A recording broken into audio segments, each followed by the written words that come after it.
It's Two on the Aisle with me, Charles Gross, and Leslie Hoban Blake. Tonight reviews of Godspell, Jesus Christ Superstar, Ghost, and Leap of Faith. Ladies and gentlemen, it's time for Two on the Aisle. Ladies and gentlemen, we are here! Two on the Aisle tonight is our religious show. We will give you the gospel according to St. Andrew of Lloyd Webber, according to St. Tim of Rheims, and we will give you the other gospel according to St. Stephen the Wicked. Or did he write wicked? We will talk about Leap of Faith. We will talk about Ghost. Can I hear a hallelujah? Hallelujah. Yes, this is Sister Leslie, our Drama Desk Vice President, who is here with me tonight. And our guest, our very special guest, Larry Harold, he hails from Texas. Believe it or not, he is also the winner of our Be a Critic charity auction. We have been doing this for 10 years.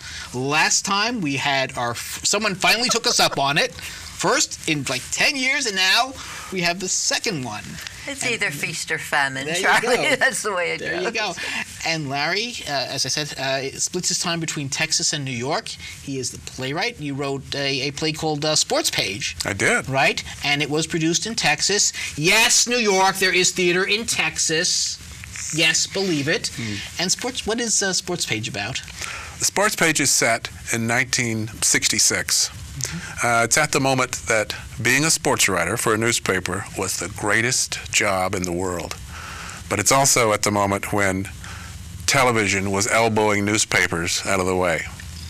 The play is about women's liberation, race relations, the power of television, and the first Super Bowl. Wow. Nice. And now, obviously, it's not running in Texas at the moment, although there are future productions that are being considered, but you can see a few snippets on YouTube? Sure. If you go to sportspageplay.com, you can check out some video, a little diary about what it was like to do the premiere in Texas. Fabulous. And get in touch with me.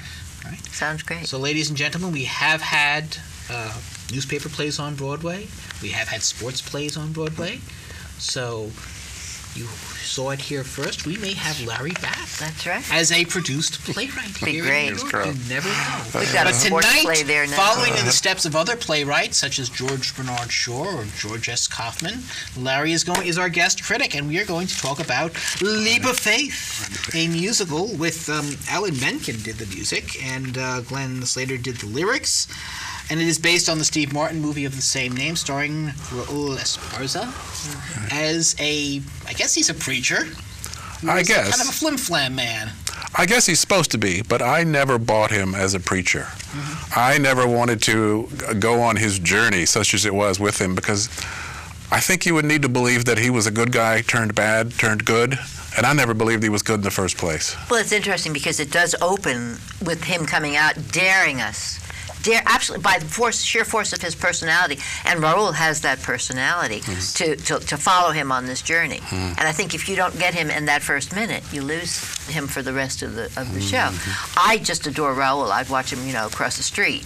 So, but I didn't. Across the street? Yeah, I'd watch him or open an envelope or do any of those things. But okay, watch him. Yeah, I would just watch him do anything, But I agree with you that I didn't particularly enjoy the journey. I think that's what you said, so I want to make sure. Well, I think this play tries to be Rainmaker and Music Man, and doesn't come anywhere near either. Basically, the plot is Raul is this flim-flam artist, although he's not even so much that. He comes, he sets up his tent, he preaches, he asks for money, they give him money, on a faith. He doesn't sell them band instruments, he doesn't necessarily make promises to them except, believe and you'll be better off for it. So he sells faith, and that's a hard commodity. Even so, he's been run out of most towns in the area, and in fact, the first thing he encounters is the local sheriff played by Jessica Phillips. And you'll notice she was in Priscilla, Queen of the Desert last year, and you'll notice she didn't bring Priscilla, but she brought Priscilla's stand-in, because you can see the back of a bus there, except it doesn't have quite as many lights as the one in Priscilla, Queen of the Desert. But here she is. She's on to him from the beginning, and somewhere then she's in bed with him, literally, and I don't quite understand where that was coming from. Oh, Charlie, you don't understand women. What can I say? I told you I'd watch Raul cross the street. But that was the trouble. She starts out saying, I would never have anything to do with a thief like you, And at the end, boom, let's get married. He's just sex on a stick. What can I tell you? Great singer, great dancer. I just don't know if this was the right part for him. Yeah, but this is Raul. You like Raul. We're talking about the character he's playing. But when you put Raul in that character, you get Raul. Whether you get, the point is you get the power of his personality behind whatever character he plays. Well, obviously, do not hear. And what do we learn? Do not appoint Leslie as the sheriff of a small town. Oh, honey, if I could look like that sheriff, I wouldn't even mind living in a small town. She was gorgeous. Wow. She was. I liked her performance very much. It's interesting. I just didn't buy the relationship. You mentioned the music writers. You didn't mention the fact that Warren Light, who wrote Sideman, was involved in the script. And Sideman was an excellent play. And Janice Sircon? Right. Well, I don't know. James. The co-author. I'm sorry. No, it's Janice. I don't know that. The co-author. Yeah. Again, Sideman was incredible. This is incredibly... I thought it was pedestrian. I just thought it was pedestrian. Literally, the dancing was dancing. There wasn't anything special about it. I think you said something before about that last little bit. And you've actually encountered things like this in Texas, you had mentioned. Oh, sure, actual preachers. But they usually have an idea that they're selling, and I never heard him explain exactly what his idea was that he was selling to these folks. The idea seemed to be if you believe enough, then things will turn out okay for you, which is kind of flimsy theology. Yeah. Right. In the side plot, we have his sister, and we have, nicely played by Kendra Kassenbaum. We also have members of his troupe. The other big... Keisha Lewis Evans and her son, Leslie Odom Jr., who's gone to preaching school and wants to expose him, but ends up taking over the shows. Well, Leslie, of course, is one of the co-stars on Smash, which is an interesting thing. I think when he took this on, he wasn't really in that position. He'd done a lot of chorus work, but here he is. He's an up-and-coming young actor as well as an up-and-coming young minister for the show. But is he a Smash here? Well, there's also a little boy who's, he's the only one who really has faith in this whole thing. And he's crippled, and he happens to be the sheriff's son. And he's the sheriff's son. And while the sheriff is sleeping with Raul, he's out wheeling his wheelchair in the town. So much for the plot. I guess she must do a good job, because if it's safe for a kid in a wheelchair to be out at all hours. Well, you speak of safety. The thing that bothered me was the play. He does bring the rain at the end of the play, and the thing that bothered me was all these dancers dancing in the rain, as opposed to singing in the rain. And I was worried for them because the stage was wet and you could see water coming up on you. And then I thought, oh my God, if that's all I can think of, I said, I'm really not connected to this play in any way whatsoever. So, how connected were we? How many playbills would you give this, Leslie? Me? Yeah, you. 1.5. 1.5. For Raul. The 0.5 is for Raul. Okay. One playbill for me, Charles. One playbill. All right. Well, I think we're all forgetting about Jessica Phillips, who I thought was fabulous, and she's gorgeous. I come and preach in a town to see her. How much would you give it? So I'll give her 2. Oh, see. I'll give her 2. Okay. Yes, indeed. All right, let's move on to our other spirit tonight. In this case, we're talking about an actual spirit. We are talking about Ghost. And this is, of course, based on the movie with Patrick Swayze. Yeah, I think I'll take it from here on this one. Well, 2 things. Number one, it's based on the movie with Patrick Swayze, which is to me a guilty pleasure. Excuse me? Demi Moore? Yeah, well, you were talking about that. Okay. I was going to talk about the fact that it's a guilty pleasure for a lot of us. I will watch it whenever it's on. I will take a big bowl of popcorn, and I will sit there and I will cry at the given moment. I don't think we have to tell anybody the plot of the play. Guy gets killed. He has never said "I love you" to his girl. She misses him more than life itself. He's still there in spirit and runs around and finds a medium who can let her hear him so that he can tell her he loves her. But it's really a scam because somebody had him killed. They didn't mean to have him killed. They meant to have him scared, and instead they got him killed. And they're trying. He has some information. His partner at work is he's an investment banker. His partner has been embezzling the company and laundering money. I do hate to give away the whole story. How can you give it away when you just said everybody knows it? That's why I didn't think we needed to bother talking about it. I would rather talk about what the show is about, which is about the effects. This is a show that has really the only reason you go there, if you go, and I don't think a lot of people are going to go. It was just panned by most of the critics who were writing about it. But when I went there, apparently this isn't going to be any different. I was hooked from the beginning to the end. by the technical stuff that was going on. Men walk through walls, spirits come back to life, people walk through each other. Just the most incredible trains. Ghosts jump off a train, ghosts jump back on a train, ghosts stand around and do things, and walls disappear, and people are taken off to hell. In a use of techniques that is better than anything I have ever seen. Now, it all worked the night I was there. I understand when the other critics went, I don't think it worked. I think there was a 30-minute glitch. It certainly worked. It was what Spider-Man. Spider-Man? It was what Spider-Man should have been. Spider-Man for me was not about five guys flying around in the air, which has been done forever since Peter Pan, but rather the use of something 21st century technology instead of old stuff. So for me, this was the first 21st century play that I've seen. Larry, did you also leave humming the scenery? The scenery was amazing. I mean, I felt like I was at a Las Vegas concert. But I had problems with the character, the ghost. Right? The rules of being a ghost in the world were that when you speak, the people on Earth cannot hear you. But the character never seemed to understand that, because even though we knew the rules in the audience, he kept yelling at people, don't open that door, don't talk to that person. Well, they can't hear you. And yet he kept yelling and yelling and yelling, so I got a little tired of that. Well, I think that's, anybody's going to try. Yeah. He's not going to give up. I think that's the least. I think there may actually be a good musical in here. The problem is the effects are so overwhelming that they kind of drown out the music. I don't remember any of the words because I could not hear them. So maybe, Dave Stewart and Glenn Ballard and Brian Joe Rubin, who also did the book, gave us a good score.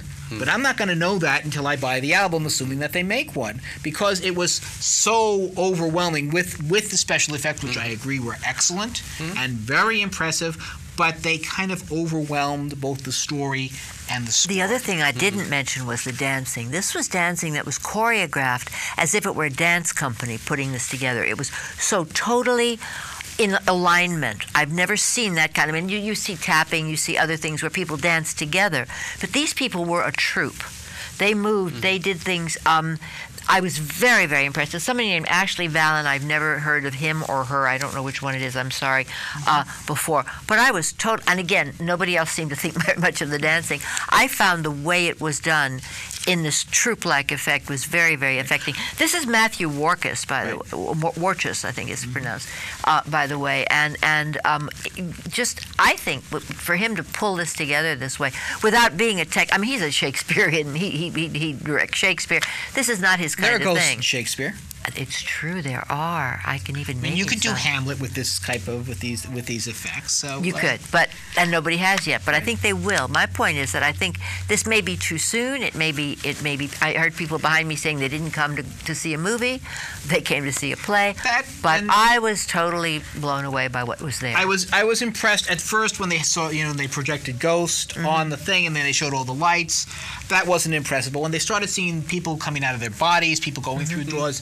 That is impressive.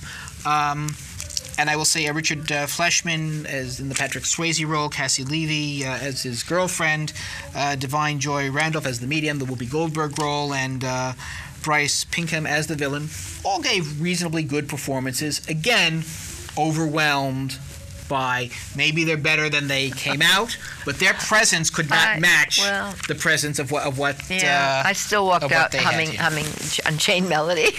All right. Which doesn't even have, which has a very minute impact. You would think that was a major part of the movie. Here, again, it's nice that they left it in. I guess they had to, kind of like with the Addams Family, they had to do da-da-da-dum in addition to the rest of the score. Larry, jump in. You must have something to say here that you didn't get a chance to say. Apparently, being dead means that you can't button your shirt.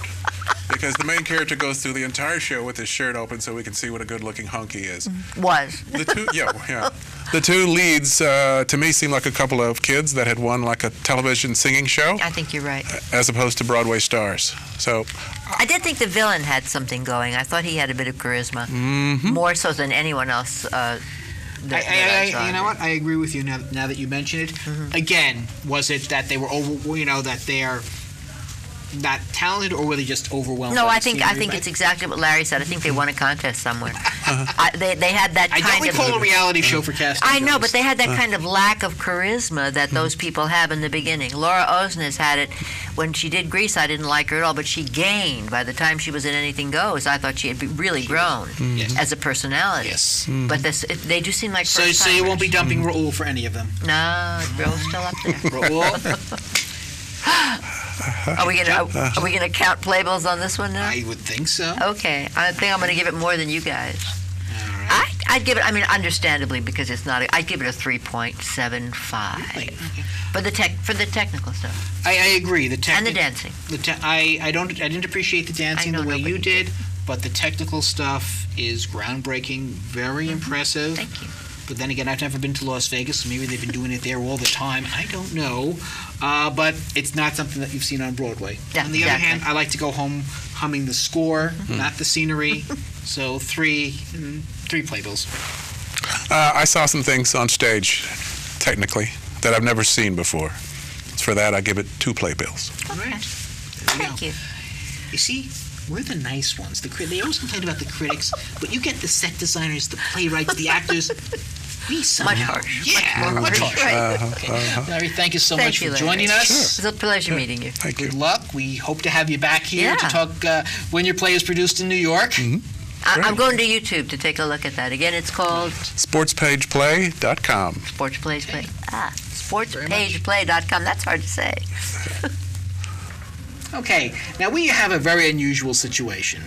2 musicals written at roughly the same time, the same subject, but each takes a very different approach. Very different indeed. So we have this season revivals of Godspell, which is Stephen Schwartz's Gospel, and Jesus Christ Superstar, which is the Gospel according to Weber and Weiss.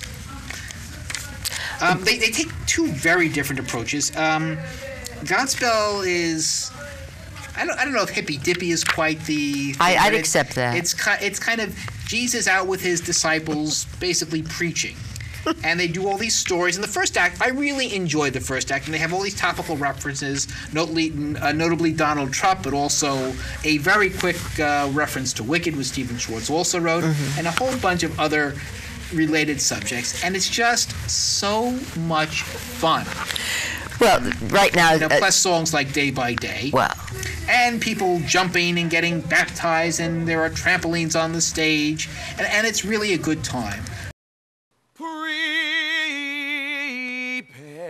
ye the way of the Lord. Prepare ye the way of the Lord.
Is in the second act, then they have to remember, oh yes, we're doing the story of Jesus.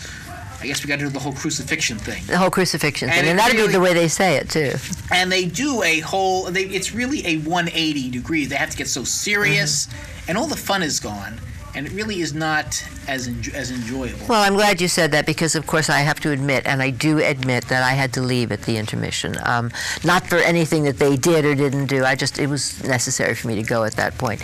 And but I did know the story. I did know how it was going to end, as opposed to the young woman. Did you read the book? The woman, I was on the line for the bathroom in Jesus Christ Superstar, and one woman said, I really don't remember how the story goes. And I thought, she's got to be kidding. And she wasn't. She was being very serious. And I was like, okay. I've never heard that before.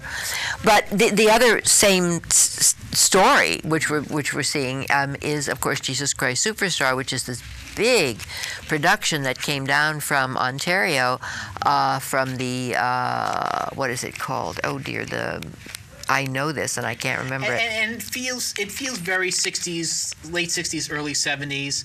The cast comes out at the beginning. I swear, it looks like they're on their way. They're leaving Hair and they're on their way to Rent. Jesus Christ, Superstar. Do you think you're what they say you are? Jesus, tell me, I only wanna know. Tell me, friend, tell me, brother, I died for you. You died for every father, child, and mother. For all of time, now I am dead. Are you divine? Come on, come on, come on, come on. Tell me, Jesus. Are you what they say you are?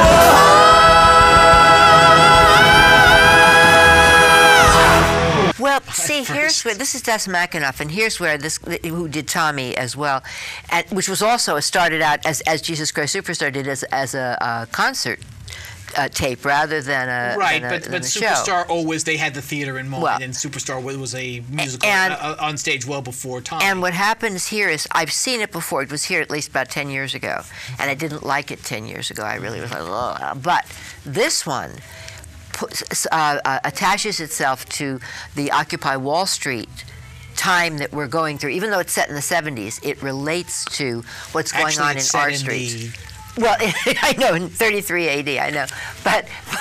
But what really happens here for us, for this particular audience, and the clothing is vaguely Eileen Fisher, if you know the reference. It's all clingy. It's all clingy jersey material. It's not hot stuff, and it grabbed me. Really? There was something about what the connection that we could have to wanting so badly to be taken away from this terrible recession that we're having, et cetera, and here's a savior come to maybe help us. Okay. And so I bought into it. And what I didn't remember about it, and maybe it wasn't ever staged this way before, so that maybe not why I don't remember it, is that it is also an apologia for Judas. This is all about Judas not being sure whether he's going to do what he's going to do, and then he does it, and then he's really sorry he did it, and then...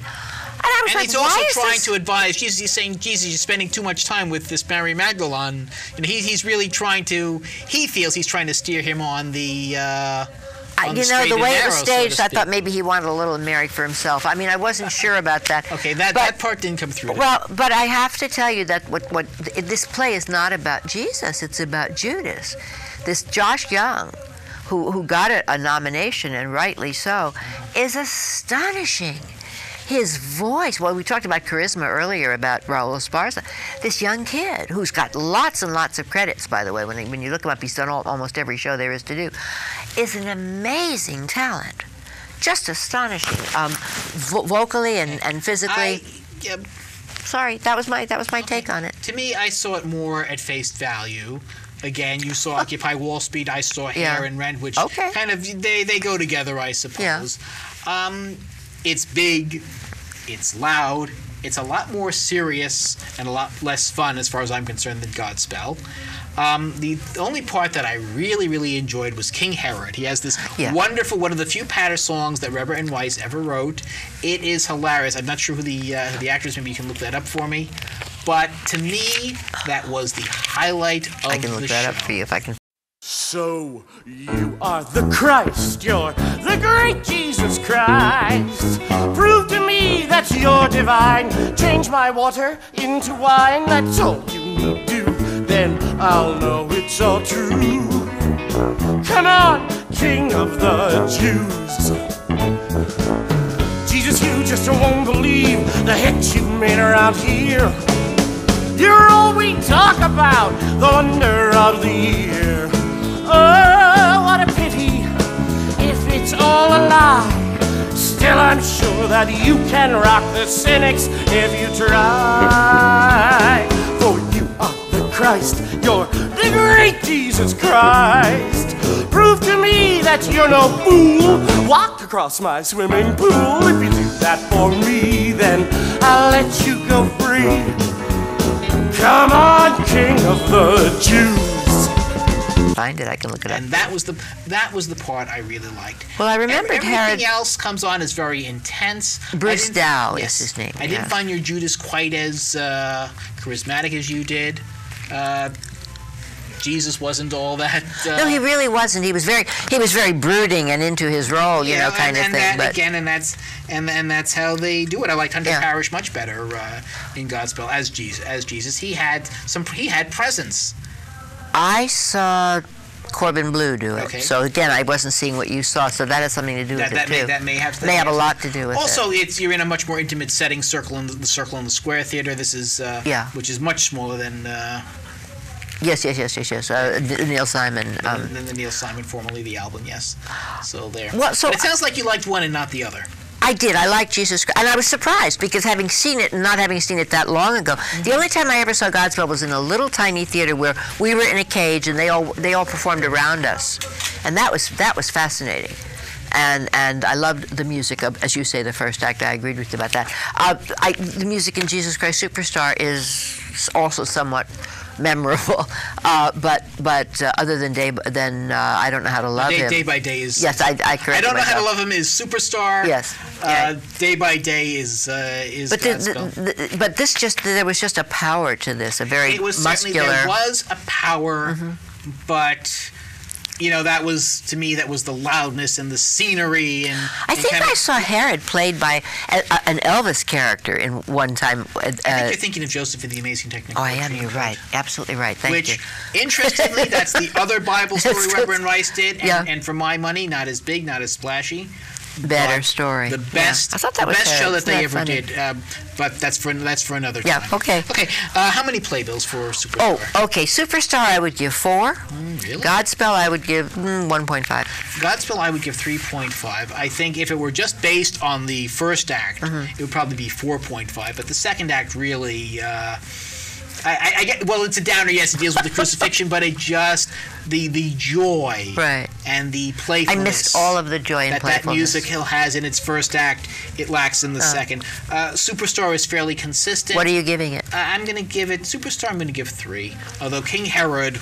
Do you think we get into trouble for giving less than 5 to something about the story of Christ? Do you think the skies will open and thunder will come we'll down? Get sent to hell and have to sit through moose murders 24 hours a day. That's essentially what it will be. You keep or maybe we'll have to keep see Ghost without the scenery, which I actually would like to see, because then maybe the musical would emerge, or Leap of Faith without Raoul. Thank you for watching, and when you go to the theater, look for Leslie and me. Two on the Aisle.